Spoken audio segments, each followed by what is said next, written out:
Wapendwa, mimi hili limenikuta.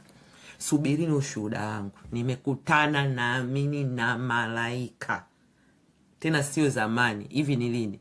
Ni Alhamisi. Wiki mbili sasa hivi zimepita. Wiki ya tatu. Hii ni wiki ya tatu. Inabidi hata niende nikaandike tarehe kabla sijasahau ni tarehe ngapi.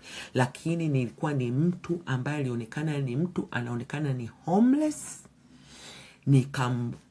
Mfadhili aliniomba tu simu apige kwa mtu, nikakubali. The rest is history. Nitakuja kutoa ushuhuda wangu, ndipo tutakapo wote kuamini ya kwamba kweli tunatembea hapa duniani. Wapo kweli malaika na wapo kweli wengine ni mapepo, lakini kuna malaika kibao ambao wanajidisguise kama watu. Kwa hiyo neno la Mungu linatuambia tusisahau kuwafadhili wageni. Wageni ni watu usiowajua.